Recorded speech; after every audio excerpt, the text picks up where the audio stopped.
I'm recording this today to talk to you about your thoughts, your beautiful, creative, amazingly powerful thoughts. I've seen a lot of clients over the years that have struggled with anxiety, and there's a lot of products and courses and people doing their absolute best work and offering what they can, but offering solutions in the marketplace of personal empowerment and positive thinking that seem very quick and easy. You know, pay X amount of money, come along to this weekend or this week and lose fear forever, or do this, or forever get rid of your sabotage and all that kind of stuff. And I've done lots of that kind of thing and I've always gotten value. So it's not about putting that down, but it's about understanding actually how your brain works and what's going on inside our thinking creates so much of our feeling and our physiological experience. So learning to think more positively, to create the kind of mindset that creates the kind of heart set that allows you to live with self-esteem, confidence, more peace, more joy, more stillness, so that true creativity can bubble up and emerge and become part of your life. Learning that is, I think, one of the most important things, one of the greatest gifts that you can give yourself.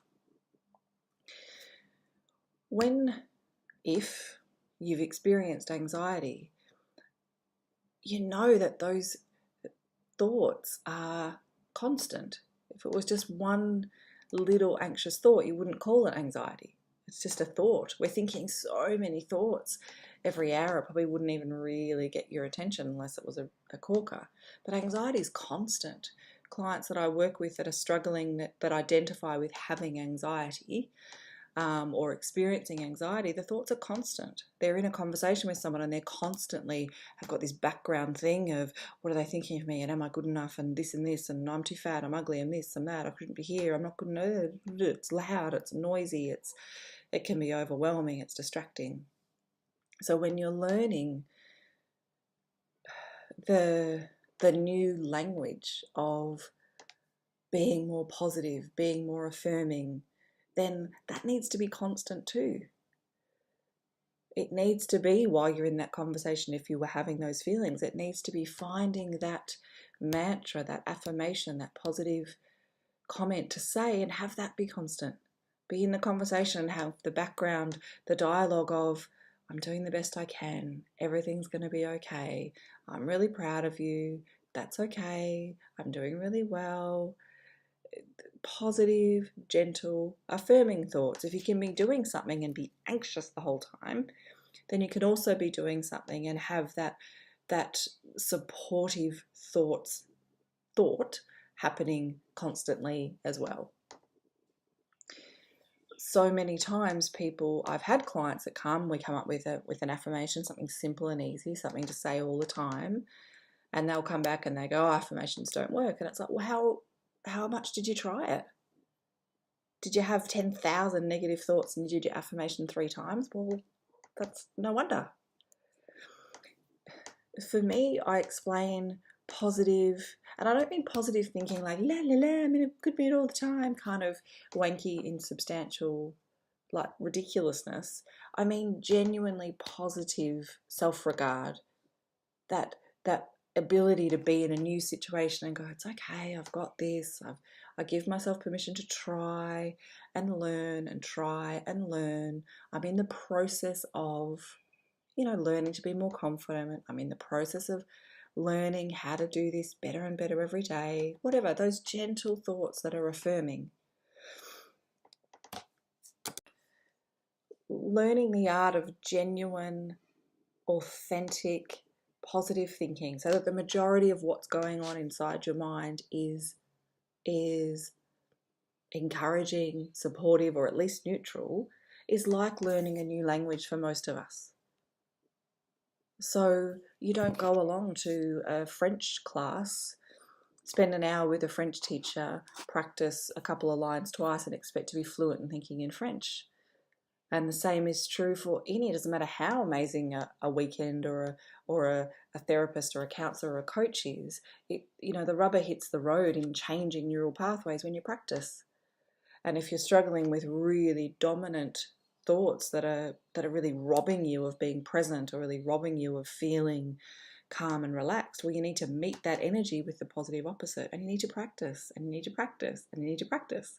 And you'll find yourself thinking negatively. It's not because it hasn't worked, it's because you're rerouting brain waves. You need to practice and practice and practice, and it gets to a point where you are innately more able to respond with the kind of grace, positivity, relaxation, excitement, joy that you're wanting, rather than that old way of behaving.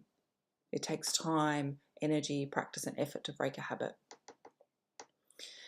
The beautiful thing about the auditory channel of input is that it is really, really limited.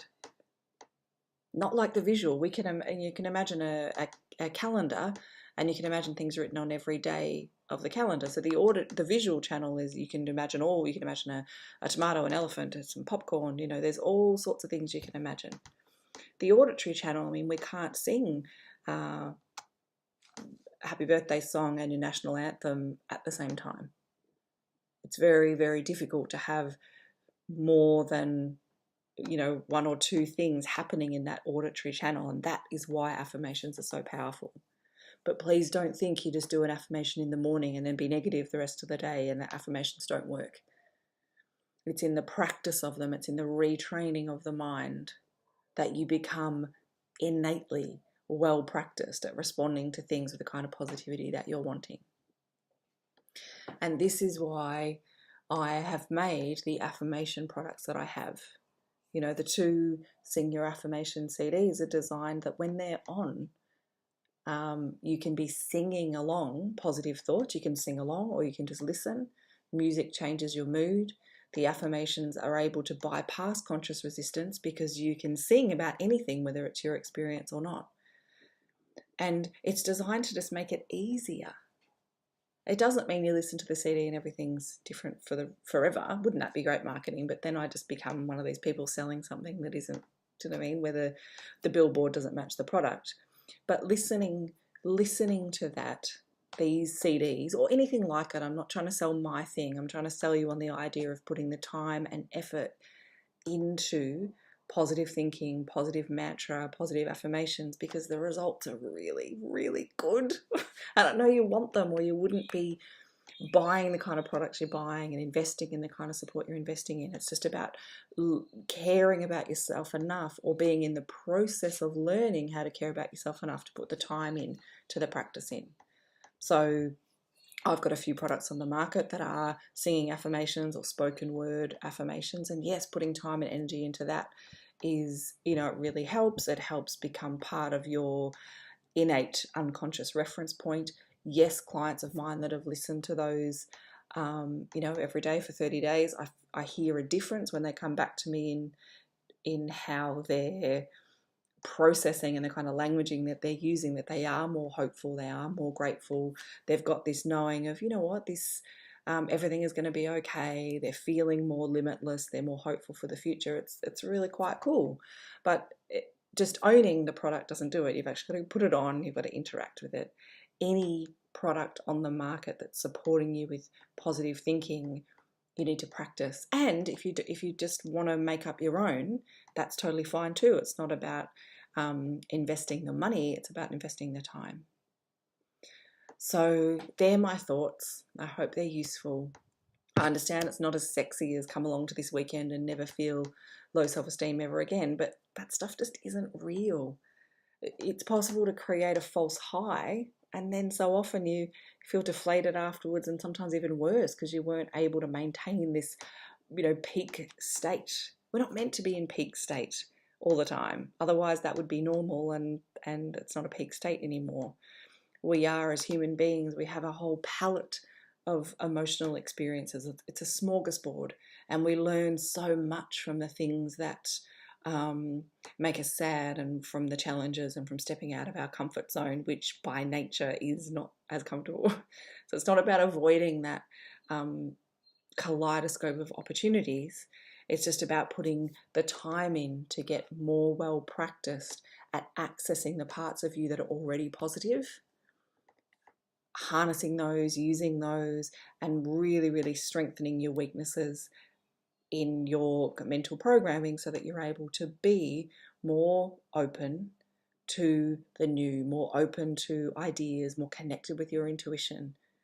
It's quite challenging to access your intuition from a place of mentalness and self-judgment and the loudness of negativity, particularly directed at yourself, but even blaming the world.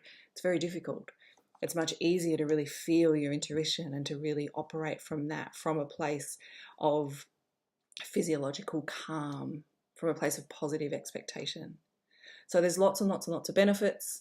I wish you all the very, very, very best, and hope that you go out into the world and practice thinking positively, and let me know how you go. Smiles from my heart to yours.